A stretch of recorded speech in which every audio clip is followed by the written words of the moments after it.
हाय. तर आज आम्ही सकाळी उठल्यावर लगेच शॉपिंगसाठी गेलो होतो. शॉपिंग आमची नव्हती, खरं तर ती सियाची होती. माझा भाऊ आम्ही तिघंजणं गेलो होतो. तिला ड्रेस घ्यायचे होते, पण ते तिच्या साईजचे भेटत नव्हते आणि मग घेतले तरी अल्टर करून. नंतर बघा माझी बहीण ते पण आले होते शॉपिंगसाठी. सगळ्या भाऊबीजीला घरी आल्यानंतर मग कपडे घेण्यासाठी मग गावात आलो होतो सगळे. आणि मग आमची शॉपिंग झाल्यावर आम्ही घरी गेलो. घरी पाहत होतो काय संध्याकाळी मग मम्मीने कोंडोळे केले होते. कोंडोळे आम्हाला खूप आवडतात जास्त करून. काही लोक त्यांना तिखट पुऱ्या पण म्हणतात. आणि मग नंतर इकडे पहा माझ्या बहिणीची चालली इकडे दिवाळी. तिचे चालले फटाकडे वाजवायचे. मग मीही काही फटाके वाजवले.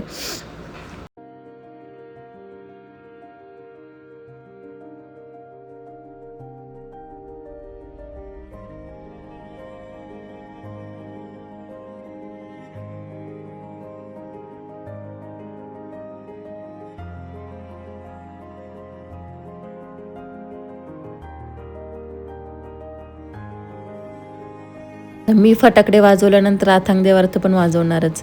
मग अथांग देवार्थ आणि अगस्त्य या सगळ्यांना सुरसुऱ्या दिल्या आणि मग त्या पण वाजवत होत्या, मस्त एन्जॉय करत होत्या. तर असा होता आजचा आमचा दिवस. भेटूया नेक्स्ट व्लॉगमध्ये. तोपर्यंत बाय.